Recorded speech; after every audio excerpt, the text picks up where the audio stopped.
जो चीज आएगी वो मैं तुम्हें बताता हूं। तवज्जो, मैं आज ही आला हज़रत फाज़िल बरेलवी रज़ी अल्लाह तआला अन्हु का ये कौल पढ़ रहा था। किसी ने सवाल किया आपसे सूरह मुल्क के बारे में, तबारक के बारे में, तो आपने क्या नफीस जवाब इरशाद फरमाया। ऐ मेरे अजीजों, इसको पढ़ लो या मुझसे सुन लो, तुम्हारा तसल्ली से सीना चौड़ा हो जाएगा।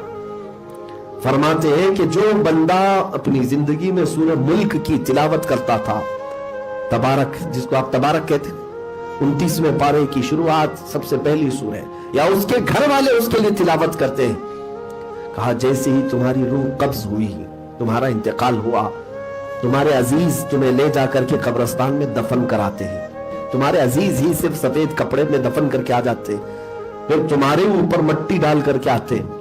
ऐसे हालात में कौन जाता है तुम्हारे साथ? फरमाया गया जैसे ही तुम्हारे रिश्तेदार कब्रिस्तान से 40 कदम दूर जाते हैं, अजाब के फरिश्ते कब्रिस्तान में कब्र में आते हैं, और जैसे ही वो अजाब के फरिश्ते आते हैं तो ये सूरह मुल्क सामने आकर के खड़ी हो जाती है और कहती है कि मैं इसको अजाब देने नहीं दूंगी। ये सूरह मुल्क एक हसीन शक्ल में आती है, तो अजाब के फरिश्ते कहते हैं, कभी सामने से आते हैं, कभी पीछे से आते हैं, लेकिन वो सूरह मुल्क जो है हर जगह उनके सामने आकर खड़ी हो जाती है। तवज्जो चाहता हूं, कौन सी चीज तुम्हारे साथ जाएगी और तुम क्या कमाने में लगे हो। सूरह मुल्क को इतनी ताकत दी जाती है, हदीस पाक में है, कब्र में आकर के फरिश्तों से झगड़ा करती रहती है, अजाब के फरिश्तों से, कि ना मैं अजाब देने नहीं दूंगी।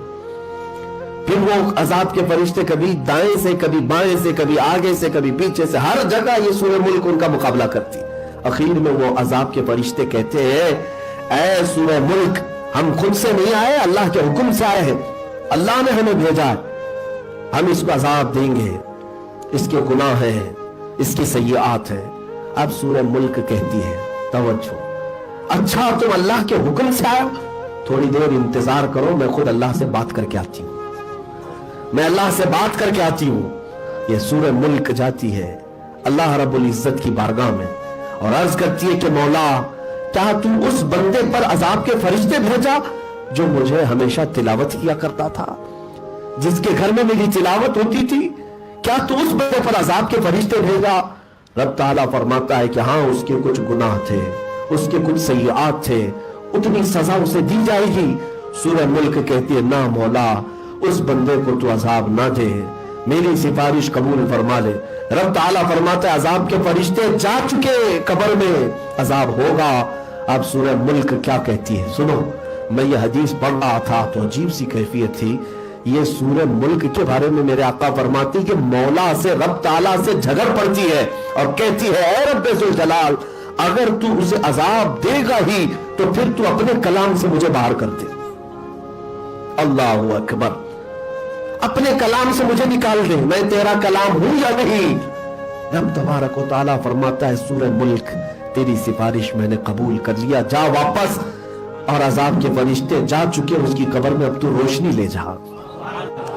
अब सुनो इसके बाद की बात, मैंने पढ़ा तो मेरा दिल भी ठंडा हुआ। ऐ मेरे अजीजों, मेरे सुनने वालों, आज के बाद से इसकी पाबंदी रखो। सूरह मुल्क अब आती है, वापस आती है, अजाब के फरिश्ते अभी कब्र में खड़े हैं, अजाब दे नहीं रहे मैयत को, क्योंकि ये कह कर गई थी मेरे आने तक रुकना।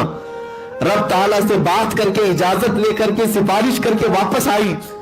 और कैसे आती है? आला हज़रत ने लिखा है हदीस को, चादर लेकर आती है और साथ में हसीन फूलों का गुलदस्ता लेकर आती है, खुशबुएं लेकर आती है जन्नत से उस मैयत के लिए, और जल्दी से आकर कब्र में तकिया लगाती है, उसको बिछोना देती है, खुशबुओं से उसे सैराब करती है और उसके बाद पूछती है, ऐ मेरे अजीज, कहीं मेरे आने में देर तो नहीं हुई?